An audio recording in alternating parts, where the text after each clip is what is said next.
नमस्कार दोस्तों। आज आप सुनने जा रहे हैं मालती जोशी जी द्वारा लिखित कहानी कर्ज। माँ, अब यह सब छोड़ो, चलकर कपड़े बदल लो। मेहमान बस आने ही वाले हैं, बाकी का काम रामचरण जी देख लेंगे। कहते हुए मैं माँ को खींचकर कमरे में ले गई। माँ का सूटकेस खोलते हुए मैंने कहा, मैं तुम्हारे लिए साड़ी निकालती हूँ, तब तक तुम मुंह हाथ धो लो। सुबह की लगी हुई हो, पसीना पसीना हो रही हो। अपनी बात खत्म करते हुए मैंने देखा माँ पलंग पर बैठ गई है निस्पंद होकर। थक गई हो ना, मुझे पता था। फ्रेश होकर आराम कर लेना। विनीता, माँ ने धीरे से कहा, कपड़े बदलना क्या जरूरी है? तो क्या इन कपड़ों में बाहर आओगी? जानती हो आज खाने पर कौन आ रहा है? कौन? पापा जी के खास दोस्त हैं। पिछली सरकार में मंत्री थे, पर आज भी उनका रुतबा कम नहीं है। पर दोनों मियाँ बीबी बड़े डाउन टू अर्थ हैं। आंटी तो मुझे इतना प्यार करती हैं। तुम्हें लगता है कि मुझे बाहर आना पड़ेगा? मतलब खाना तो साथ में ही खाएंगे ना।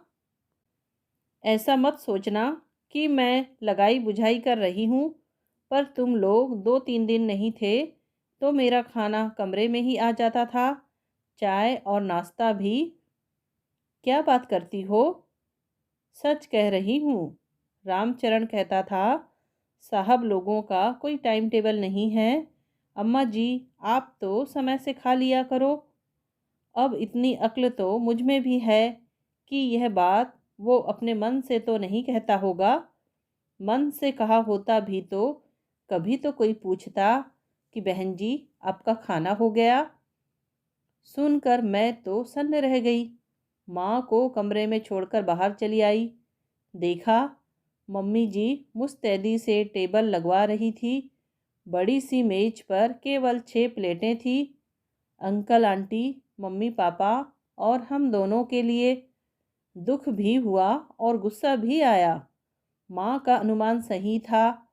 मैं अपना गुस्सा पी गई और मैंने मन ही मन एक योजना बना ली। उसके तहत अपनी प्लेट चुपके से हटा ली। मेहमान आकर बैठ गए और मैंने खाना परोसना शुरू किया। सब कुछ परोसा जा चुका तो मम्मी जी मिश्री घुले स्वर में बोली, विनीता बेटे, आओ तुम भी आ जाओ। अरे, तुम्हारी प्लेट कहाँ है? मम्मी जी, मैं बाद में खा लूँगी। रामचरण जी अकेले सब संभाल नहीं पाएंगे। मैं बाद में माँ के साथ खा लूँगी। वे अकेले खाएंगी तो अच्छा नहीं लगेगा। तुम्हारी माँ आई हुई है? आंटी ने पूछा। हाँ आंटी, मैं अपना थीसिस सबमिट करने के लिए भोपाल आई थी। हम दोनों ही संध्याकाल आ गए थे तो मैंने कुछ दिनों के लिए माँ को बुला लिया था। संभालने वाले तो हैं, पर घर का कोई हो तो अच्छा रहता है। मम्मी जी को तो घर बाहर दोनों ही देखना पड़ता है ना। तो अपनी माँ को बुलाओ ना, साथ में खाएंगे। आंटी जी, दरअसल वो अभी अभी गैस के पास से हटी है ना, तो थोड़ा सुस्ताना चाह रही हैं। बात क्या हुई कि आज सुबह सुबह हमारे महाराज जी के गांव से खबर आ गई कि उनकी माँ नहीं रही। उन्हें तुरंत जाना पड़ा। तो आज का खाना एक तरह से माँ ने ही बनाया है। अकेले रामचरण जी के बस की बात नहीं थी। महाराज जी की माँ नहीं रही, ये तो बुरा हुआ। अंकल बोले, पर मैं इसे इत्तेफाक मानता हूँ। नहीं तो इतना लजीज खाना, कचौरियाँ खाने को कैसे मिलती। आज तो मेरी माँ की याद ताज़ा हो गई। इतने मुलायम दही बड़े पहली बार खा रही हूँ। आंटी बोली, गाजर का हलवा भी A1 बना है। अंकल बोले। सुनकर मुझे खुशी हुई कि चलो, माँ की मेहनत सार्थक हो गई। पर मेरी इस खुशी पर तुरंत ही पानी फिर गया जब मम्मी जी ने कहा, अच्छा तो बनाएंगी ही, जिंदगी भर खाना ही तो बनाती रही हैं। लगा जैसे किसी ने मेरी छाती में घूंसा जड़ दिया हो। मैं तिलमिला उठी। आंटी ने कहा, शारदा, खाना तो सभी औरतें बनाती हैं, पर सबके हाथ में ये स्वाद नहीं होता। मम्मी जी कुछ कहे इससे पहले मैंने कह दिया, आप समझी नहीं आंटी जी।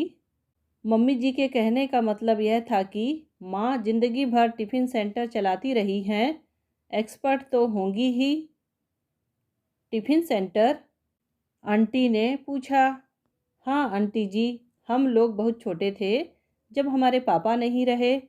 माँ ने टिफ़िन सेंटर चलाकर हमें पाला है। मेरे दोनों भाइयों ने उनकी मेहनत को सार्थक कर दिया।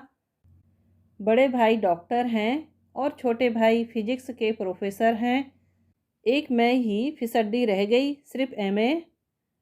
फिसड्डी क्यों? पीएचडी हो तुम? पापा जी ने कहा। पापा जी, अभी तो थीसिस सबमिट की है, डिग्री मिलेगी तब ना पीएचडी कहलाऊंगी। तुम्हारी पीएचडी कोई रोक नहीं सकता। आज से अपने नाम के आगे डॉक्टर लिखना शुरू कर दो, अंकल जी ने कहा। और फिर बातों का ट्रैक बदल गया। खाना सानंद संपन्न हुआ। सौंफ इलायची खाते हुए डॉक्टर आंटी बोली, अरे बहू रानी, अपनी माँ से तो मिलवाओ। मैंने दरवाजे पर दस्तक दी। माँ ने दरवाज़ा खोला और बाहर आई। क्रीम कलर की साड़ी में वह इतनी ग्रेसफुल लग रही थी कि जी खुश हो गया। मैं परिचय करवाती, इससे पहले ही आंटी ने उन्हें गले से लगा लिया। बहन जी, किस किस बात की तारीफ़ करूं? आपकी साड़ी की, आपके खाने की, या आपकी बिटिया की? सच बहुत प्यारी लड़की है। बहुत अच्छे संस्कार दिए हैं आपने अपनी बेटी को। माँ ने विनम्र भाव से कहा, अब वह मेरी कहाँ रही, जैसी भी है अब आपकी है। बिल्कुल ठीक कहा आपने, अब तो यह हमारी प्यारी बहुरानी है, कहकर आंटी ने मुझे गले से लगा लिया। फिर बोली, माँ को लेकर एक दिन घर आओ ना। आंटी जी, ये मेरे हिस्से आती कहाँ हैं? 4 दिन के लिए किडनैप करके लाई हूँ। इनके प्राण तो पोते पोतियों में बसते हैं। दोनों भाभियाँ जॉब करती हैं, बच्चे इन्हें सौंप जाती हैं। दिन भर आंगनवाड़ी चलती रहती है। भाग्यवान है बेटा वे बच्चे जिनके सिर पर दादी का हाथ है। अच्छा, मैं चलूँ अब? आपसे मिलकर बहुत अच्छा लगा। फिर एक बार गले मिलकर वे चल दी। मैं भी उनके पीछे चल दी। हमारे चलते ही डाइनिंग रूम के पर्दे के पीछे सरसराहट हुई। समझ गई कि मम्मी जी पर्दे के पीछे खड़ी सब देख सुन रही थी। साथ ही आ जाती, समधिन से परिचय करवा देती तो कोई छोटी थोड़े ही हो जाती। पर अभी जाते हर जगह आड़े आ जाता है। मेहमानों को विदा करने के लिए हम लोग बाहर तक गए। श्रीमान जी हॉल के दरवाजे पर ही रुक गए तो मैंने वहीं अंकल आंटी के पैर छू लिए। अंकल के जाते ही मैं भीतर जा रही थी क्योंकि माँ खाने के लिए रुकी थी। मैं मुड़ी ही थी कि इन्होंने कहा, सुनो। मैंने देखा उनकी आंखें अंगारे सी जल रही थी। ये टिफ़िन सेंटर की बात ज़रूरी थी। बात तो मम्मी जी ने ही उठाई थी। मम्मी के कहने का आशय सिर्फ इतना था कि तुम लोगों के यहाँ खाना बनाने के लिए कोई नहीं था। मैंने सोचा, ऐसा आधा अधूरा सच बताने से क्या फ़ायदा? अंकल आंटी तो अपने ही हैं, उन्हें पूरा सच बताना चाहिए। आपको शर्म आ रही है? नहीं, गर्व से मेरा सीना फूल रहा है। उनके स्वर में व्यंग्य था। मैं कुछ तीखी बात कहने जा रही थी कि हॉल के पर्दे के पीछे मुझे 2 पैर नजर आए।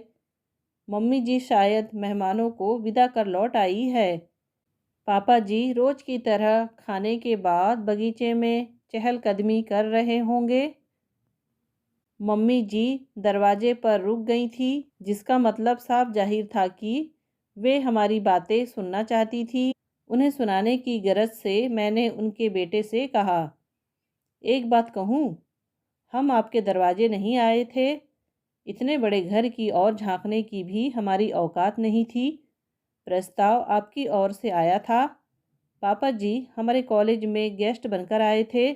उन्हें मेरा गाना अच्छा लगा, मेरा भाषण पसंद आया। उन्होंने प्रिंसिपल मैडम से मेरी पूरी जानकारी ली और हमारे यहाँ प्रस्ताव भेज दिया। हमारे यहाँ से तो मना करने का सवाल ही नहीं था, पर आप मना कर सकते थे। मम्मी जी की हामी की बात मैं समझ सकती हूँ। कई बार औरतों को लगता है कि छोटे घर की बहू अच्छी होती हैं, दब कर रहती है, पर आप मना कर सकते थे। हालांकि उन दिनों घर की हालत बदल गई थी। दोनों भाई नौकरी में आ गए थे।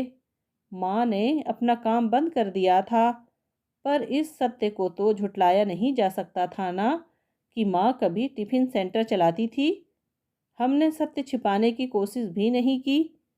माँ का कहना था कि शादी के मामले में सारे पत्ते खुले होने चाहिए, इसीलिए आप चाहते तो मना कर सकते थे। जिंदगी भर शर्मसार होने से तो अच्छा था माँ बाप का विरोध करना। तुम्हें कभी शर्मिंदगी महसूस नहीं हुई? नहीं, I am proud of my mother. उन्होंने जिस मेहनत और दिलेरी से हमें बड़ा किया है, उस पर मुझे गर्व है। किसी भी संतान को गर्व होगा, पर हाँ, आज मैं ज़रूर शर्मसार हुई हूँ। कैसे? आज इस घर में उनके साथ जो व्यवहार हुआ है वह बेहद अपमानजनक था। मैं तो माँ के सामने ज़िंदगी भर सिर नहीं उठा पाऊँगी। मैंने तय कर लिया है कि इस घर में उनकी यह आखिरी यात्रा होगी। तभी दरवाजे का पर्दा हिला। मम्मी जी भीतर दाखिल हुईं। ये तो एकदम चौंक ही गए थे।